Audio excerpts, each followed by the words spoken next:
అప్పుడు ప్రతిపక్షంలో ఉన్న తెలుగుదేశం పార్టీ ఒక రాజకీయ పరమైన అంశంగా రాజకీయ లబ్ధి కోసము ఇదే డిమాండ్ ని తన మేనిఫెస్టోలో పొందుపరిచి ఇప్పుడు ముఖ్యమంత్రిగా ఉన్న చంద్రబాబు నాయుడు గారు కావచ్చు, వాళ్ళ కుమారుడు నారా లోకేష్ గారు కావచ్చు, పాదయాత్ర చేస్తూ అనేక సందర్భాల్లో మాకు అధికారం వస్తే మేము అధికారంలోకి వచ్చిన 100 రోజుల్లో బీసీలకు రక్షణ చట్టం తీసుకొని వస్తానని చెప్పి హామీ ఇచ్చి తీరా అధికారంలోకి వచ్చి సుమారు 18 నెలలు 19 నెలలు కావస్తున్నప్పటికీ కూడా ఇప్పటి వరకు ఈ అంశం పైన ఒక్క అడుగు కూడా ముందుకు వెయ్యలేదు.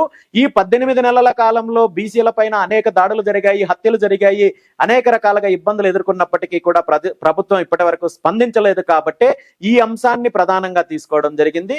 దాంతో పాటు కొత్తగా నిర్మిస్తున్న రాజధాని ప్రాంతంలో రైతుల దగ్గర నుండి ఇప్పటికి 33,000 ఎకరాలు సేకరించారు. మళ్ళీ రెండో విడతగా మళ్ళీ భూసేకరణ, మూడో విడత అంటున్నారు. అంటే సుమారు 70 నుండి 75,000 ఎకరాలు భూసేకరణ చేపట్టి ఈ భూసేకరణ అభివృద్ధి పేరుతో, రాజధాని నిర్మాణం పేరుతో అధికారంలో ఉన్న వాళ్ళ యొక్క బినామీలకు, వాళ్ళకు సంబంధించిన కంపెనీలకు, వాళ్ళకు సంబంధించిన ఎవరైతే వాళ్ళ కుటుంబ సభ్యులు, వాళ్ళ సంస్థలు ఉన్నాయో దోపిడీ సంస్థలకు కట్టబెట్టే ప్రయత్నం జరుగుతోంది.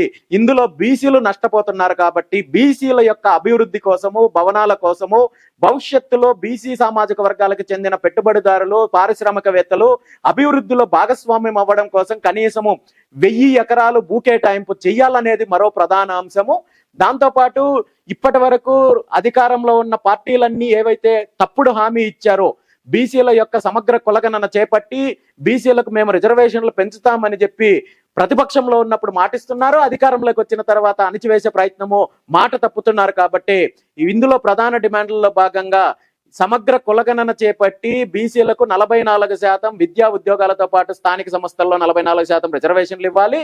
దాంతో పాటు బీసీల యొక్క కార్పొరేషన్లకు సంబంధించి నిధులు కేటాయించాలి అనేలాంటి ఒక 5 ప్రధాన అంశాలను ఎజెండాగా తీసుకొని ఈ కార్యక్రమం చేస్తున్నాము.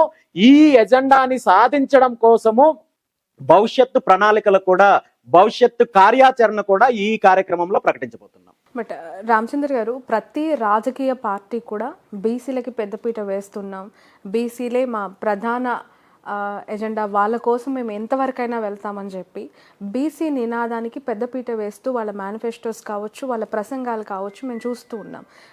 యాజ్ ఎ మీడియా పర్సన్స్గా ఎన్నో కార్యక్రమాలు స్పెషల్లీ బీసీల కోసం ఇంప్లిమెంట్ చేసిన పార్టీస్. ఒకవైపు ఏపీలో వైఎస్ఆర్సీపీ మొన్న ఎన్నికలలో కూడా ఎంత పెద్దపీట వేసింది.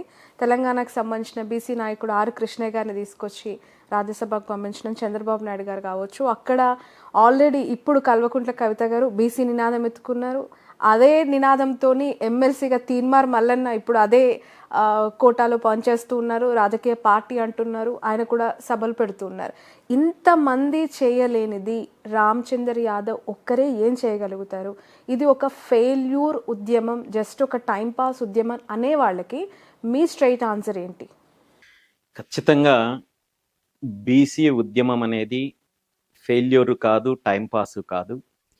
నిజంగా బీసీలకు సంబంధించి ఈ సమాజంలో ఉన్న 50-55% పైగా ఉన్న బీసీ సామాజిక వర్గాలకు సంబంధించి అనేక సమస్యలు ఉన్నాయి. సామాజికంగా, ఆర్థికంగా, రాజకీయంగా వెనుకబాటుకు గురవుతున్నారనే అంశము ప్రతి ఒక్కరికి తెలుసు. కాబట్టే ఈరోజు మీరు అన్నట్టు ప్రతి రాజకీయ పార్టీ, ప్రతి నాయకుడు బీసీ ఉద్యమాన్ని ముందుకు తీసుకురావాలనుకోవడము, ప్రతిపక్షంలో ఉన్నప్పుడు అధికారంలోకి వచ్చిన తర్వాత ఆ ఉద్యమాన్ని నీరుగార్చే ప్రయత్నం చేయడము, ఇచ్చిన హామీలను తుంగలోకి తొక్కడము జరుగుతోంది. అదే విధంగా గత 40-50 సంవత్సరాల నుండి బీసీ ఉద్యమము అనేక రూపాలలో, అనేక నాయకత్వం ద్వారా ముందుకు వచ్చినప్పటికీ కూడా అనేక కారణాల వల్ల, అంటే ఒకటి బెదిరించడం వల్ల కావచ్చు, లేదంటే తాయిలాల వల్ల కావచ్చు, లేదంటే పదవులు ఎరగా చూపించడం వల్ల కావచ్చు, మరో రకంగా కావచ్చు, ఉద్యమాన్ని నీరు కార్చే ప్రయత్నం ఎక్కడికక్కడ జరుగుతూ వచ్చింది. కానీ ఈ 40 సంవత్సరాల ఉద్యమంలో, ఈ 40 సంవత్సరాల 50 సంవత్సరాల కాలంలో బీసీలకు జరుగుతున్న అన్యాయం ఏంటి, బీసీలకు ఏ విధంగా నష్టపోతున్నారు, బీసీలు ఏ విధంగా మోసానికి గురవుతున్నారు అనే అంశం పైన నాయకులు కాదు, సాధారణ ప్రజల్లో చైతన్యం వచ్చింది, అవగాహన వచ్చింది. ఖచ్చితంగా భవిష్యత్తులో ఈ ఉద్యమాన్ని ఈ విధంగా గతంలో జరిగిన తప్పిదాలు కాకుండా అదే విధంగా ఉద్యమాన్ని నీరుగార్చడానికి అవకాశం లేకుండా ఈ బీసీ సింహగర్జన కార్యక్రమం తర్వాత ఒక స్పష్టమైన ప్రకటన ఉంటుంది, ఒక స్పష్టమైన కార్యాచరణ ఉంటుంది. ఖచ్చితంగా ఈ డిమాండ్లను సాధించే దిశగా బీసీవై పార్టీ ముందుకెళ్తుంది. బీసీవై పార్టీ కేవలం 2 తెలుగు రాష్ట్రాలకే పరిమితం అవుతుందా? ఎందుకనంటే జాతీయ ప్రధాన అధ్యక్షుడిగా మీరు ఉన్నారు. ఓన్లీ ఏపీనే ఫోకస్ చేయబోతోందా? ఏంటి ఫ్యూచర్లో కార్యాచరణ? ప్రస్తుతానికైతే ఖచ్చితంగా 2 తెలుగు రాష్ట్రాల్లో పార్టీని బలోపేతం చేస్తూ ప్రజా ఉద్యమాలు చేస్తూ ప్రజల తరపున పోరాటం చేసే దిశగా అడుగులు ముందుకు వేస్తున్నాము. భవిష్యత్తులో అవకాశం వస్తే మిగిలిన రాష్ట్రాల్లో కూడా పార్టీ విస్తరించే అవకాశం ఉంటుందేమో, కానీ ప్రస్తుతానికైతే మాత్రం ఆంధ్రప్రదేశ్ తెలంగాణ రాష్ట్రాలకు మాత్రమే బీసీవై పార్టీ పరిమితం. ఓకే, ఒక స్ట్రైట్ క్వశ్చన్ అడుగుతాను రామచంద్ర గారు, ప్లీజ్. సమాధానం చెప్తారా? డెఫినెట్గా. స్ట్రైట్ ఆన్సర్ ఇస్తారా? డెఫినెట్గా. ప్రతి బీసీ నాయకుడు బీసీల కోసం మేము ఏదో చేస్తాము, చట్టసభల్లో వాళ్ళకి మెజారిటీ సీట్లు తేవడానికి ప్రయత్నం చేస్తాం, మన ఉనికిని చాటుకుందామని చెప్పి వాళ్ళ వాయిస్ని రేస్ చేసి సొంతంగా లబ్ధి పొందడం తప్ప బీసీలకు ఏం చేశారని ప్రశ్నిస్తే కళ్ళ ముందు కనిపిస్తున్న నాయకులు చాలామంది ఉన్నారు. అందులో మీరు ఒకరు కారు అని గ్యారంటీ ఏంటి? డెఫినెట్గా కాదని చెప్తానమ్మా. ఎందుకంటే నిజంగా మీరు అనుకున్నట్టు మీరు చెప్పండి, ఇది అవునా కాదా? డెఫినెట్గా నేను కూడా ఇంతకు ముందు చెప్పాను, బీసీ ఉద్యమాన్ని నీరు కార్చడం కోసము అధికార పక్షంలో ఉన్న వాళ్ళు అనేక రకాలుగా, అంటే తాయిలాల ద్వారా కావచ్చు, బెదిరింపుల ద్వారా కావచ్చు, వేధింపుల ద్వారా కావచ్చు, పదవులను ఆశపెట్టి కావచ్చు, మరో రకంగా కావచ్చు ఉద్యమాన్ని నీరుగార్చే ప్రయత్నం జరిగింది. అది చరిత్రలో ఎంతో మంది విషయంలో మనం చూసాం. పదవులు వచ్చాక మర్చిపోయారు. ఎగ్జాక్ట్ గా నేను అంటున్నది ఏంటంటే, నిజంగా నాకు రాజకీయ లబ్ధి కోసమో లేదంటే ఒక పదవి కోసమో ఒక ఎన్నిక కోసమో అయితే నేను ఈ దారిలో రావాల్సిన అవసరం లేదు. నాకొచ్చిన అవకాశాలు కావచ్చు, గతంలో నాకొచ్చిన అనేక అవకాశాలు తీసుకున్నట్టయితే ఈరోజు నేను నాకు కావాల్సిన పదవులన్నీ అనుభవించిండేవాడిని. కానీ డెఫినెట్ గా కానీ నేను ఒక ఆశయంతో ముందుకొచ్చాను, ఒక ఆలోచనతో ముందుకొచ్చాను, ఒక లక్ష్యంతో ముందుకొచ్చాను. ఎక్కడో ఒక చోట 2 తెలుగు రాష్ట్రాల్లో మార్పు రావాలి, ఈ దోపిడీ వ్యవస్థకు అంతం పలకాలి అనే ఉద్దేశంతోనే బీసీవై పార్టీని స్థాపించడం జరిగింది. ఆ దిశగానే ముందుకెళ్తున్నాను తప్ప నాకు ఏదో నా వ్యక్తిగత అవసరాల కోసమో వ్యక్తిగత పదవుల కోసమో అయితే మాత్రం 100% కాదు. నిజంగా అలాంటి ఆలోచనలు నిండింటే మాత్రం నేను ఈ దారిలో వచ్చేవాడిని కాదు. గత ఎన్నికలకు ముందే నాకు అనేక అవకాశాలు వచ్చినప్పటికీ కూడా వాటన్నింటినీ పక్కన పెట్టి పార్టీ సిద్ధాంతాలను నమ్ముకున్న వాళ్ళ కోసము, ఈ రాష్ట్ర ప్రజల కోసము 2 తెలుగు రాష్ట్రాల్లో రాజకీయ మార్పు కోసం అడుగులు ముందుకు వేసుకుంటూ వెళ్తున్నాం. అసలు ఎందుకు నమ్మాలి రామచంద్ర యాదవ్ గారిని? బీసీలంతా ఆయన అడుగుజాడలో నడవడానికి ఒక 2 కారణాలు చెప్పండి, 3 కారణాలు చెప్పండి మీ మాట ద్వారా. ఎందుకనంటే ఈ ఇంటర్వ్యూ చాలా మంది చూస్తూ ఉంటారు. సో చాలామంది బీసీలు సీరియస్లీ మీరు అన్న ప్రతి పాయింట్ని వాళ్ళు యాక్సెప్ట్ చేస్తారు. ప్రతి నాయకుడు మమ్మల్ని వాడుకున్నారు కానీ మాకేం చేయలేదని ఒక బాధ ప్రతి బీసీ బిడ్డలో కనిపిస్తుంది. బహుజనులంతా కూడా ప్రత్యక్షంగా ఈ ఓపెన్ చట్టసభల్లో మాట్లాడే వాళ్ళకి కౌంటర్గా ఇస్తూనే ఉంటారు, ప్రతి స్పీచెస్లో వాళ్ళు ఎదుర్కొంటూనే ఉంటారు ఈ అంశాన్ని. కానీ ఇప్పుడు మీరు ఈ సింహగర్జన ద్వారా వాళ్ళకి ఎలాంటి భరోసా కల్పించబోతున్నారు? అసలు రామచంద్ర గారు అడుగుజాడల్లో నడవాలి అని అంటే వాళ్ళు ఏం చూసి నడవాలి?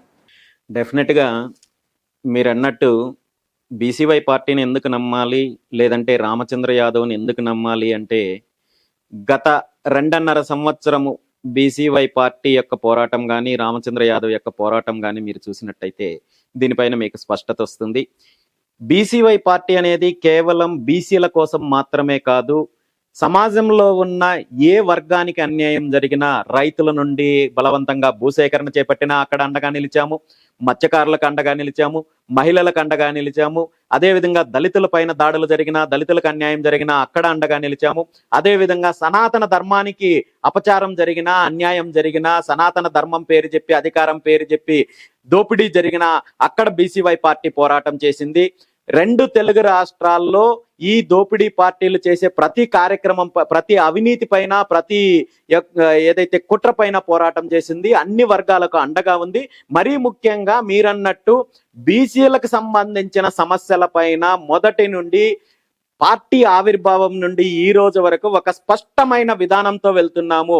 బీసీలకు సంబంధించిన అంశాలపైన పార్టీలో బాధ్యతల అంశం కావచ్చు, గతంలో ఎన్నికల్లో పోటీ చేసినప్పుడు బీసీలకు ఇచ్చిన ప్రాధాన్యత కావచ్చు, భవిష్యత్తులో బీసీల అభివృద్ధికి సంబంధించిన అంశాలు కావచ్చు, బీసీలకు సంబంధించిన న్యాయపరమైన డిమాండ్లు హక్కుల కోసం చేసే పోరాటంలో కావచ్చు, బీసీవై పార్టీకి స్పష్టమైన అవగాహన ఉంది. ఆ దిశగానే ముందుకెళ్తున్నాము.